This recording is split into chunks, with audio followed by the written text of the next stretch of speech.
Gracias, presidente. Adelante, diputada. En el documento Igualdad de trato en el gasto público federal mexicano, elaborado por CONAPRED, en donde colaboró Mauricio Merino y otras expertas y expertos, mencionan que los principios establecidos en el artículo 1 de la Constitución Política de los Estados Unidos Mexicanos y en la Ley Federal para prevenir y eliminar la discriminación, se establece con toda claridad la obligación del Estado mexicano de planear y ejercer políticas públicas y entre ellas el gasto público para producir condiciones de igualdad entre las personas. Pero lamentablemente en el diseño y en la ejecución de programas no es muy fácil, nada fácil, distinguir los recursos destinados a las políticas públicas que estén dirigidas a grupos específicos. Hay una imposibilidad para poder saber hacia quién y cómo están destinados esos recursos. Todos los derechos humanos y las libertades fundamentales son indivisibles e interdependientes. Debe darse igual atención y urgente consideración a la aplicación, promoción y protección de los derechos civiles, políticos, económicos, sociales y culturales. Es decir, este principio de interdependencia y de indivisibilidad no está presente en la política social del gobierno de Peña Nieto. Pero tampoco hay progresividad.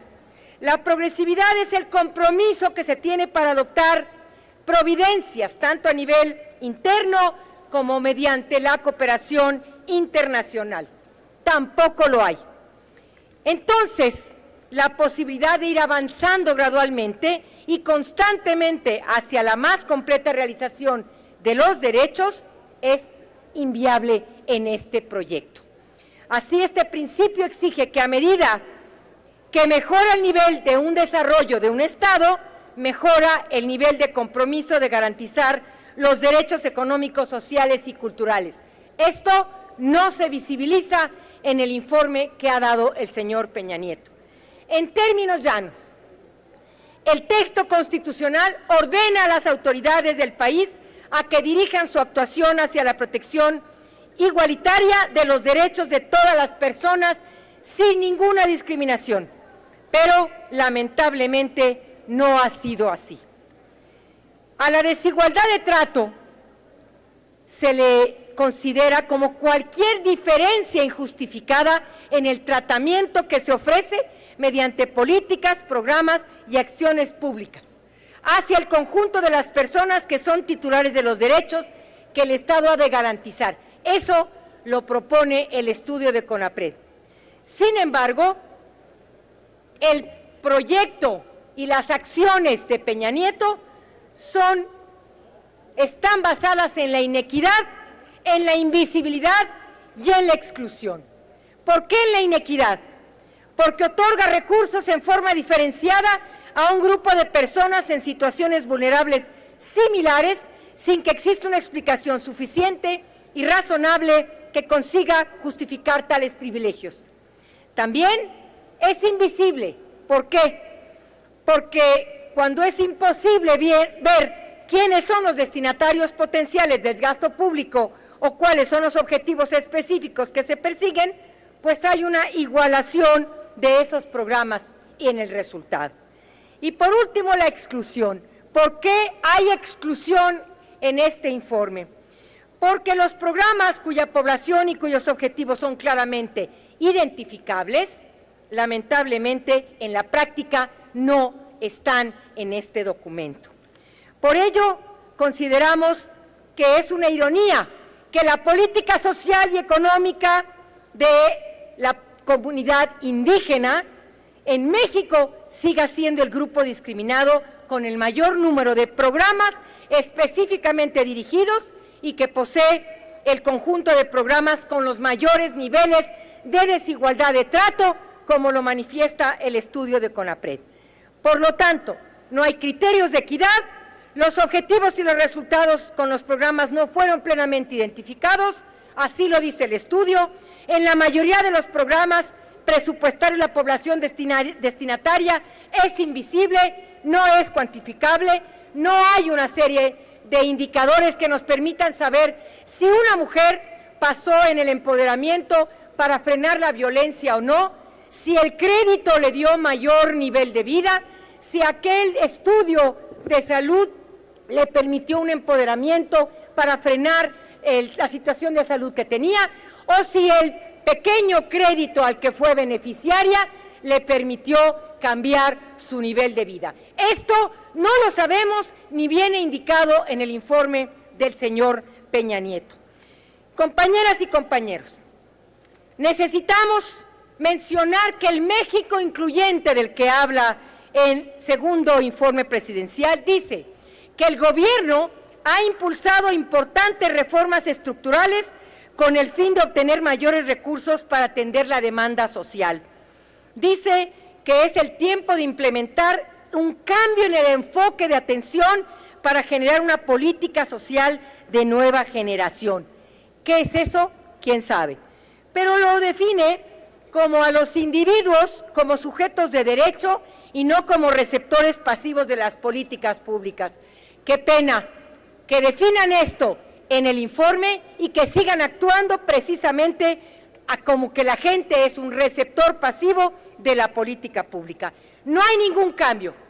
Este informe lo pudo haber hecho Salinas, lo pudo haber hecho Fox, lo pudo haber hecho Zedillo, porque no se ven las diferencias claras y concisas en un informe de un nuevo gobierno como lo han predicado. Dice Margaret Thatcher que no han entendido que el 80% de la población tiene que vivir mal para que el 20% viva bien. Eso es exactamente lo que estamos viendo en el informe del señor Peña Nieto. En los últimos 30 años no ha habido un cambio o una variación significativa, por lo que vemos que es pan con lo mismo. ¿Qué es de diferente la política social planteada? ¿En qué radica la nueva política social de nueva generación?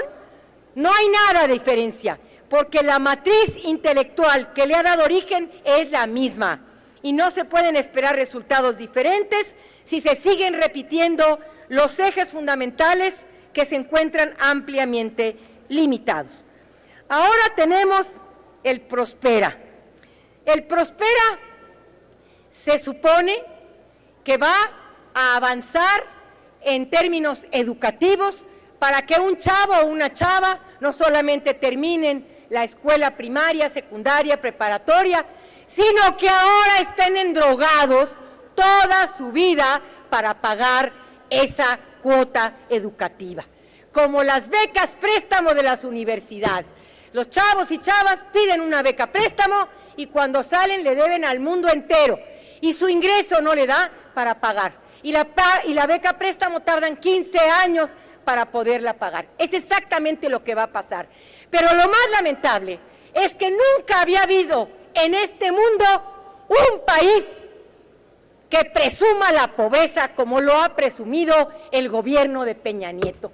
¿Qué no les da vergüenza estar diciendo que han incrementado más los pobres, que las mujeres siguen siendo las pobres entre los pobres, que las niñas y niños se siguen muriendo por enfermedades que son perfectamente prevenibles? Es increíble que en un país que Peña Nieto nos haya informado que hay pobres y que lo presuma. Eso es realmente lamentable en este país. Pero además, como dijo Carlos Fuentes, el mercado le ha ganado la batalla al Estado y ahora la política le dice a todo mundo, como dice Adam Smith, nadie necesita planear, ningún soberano necesita gobernar y el mercado resuelve todo el problema. Por eso lo que necesitamos es una nueva generación de política de desarrollo social, no solo de la política social.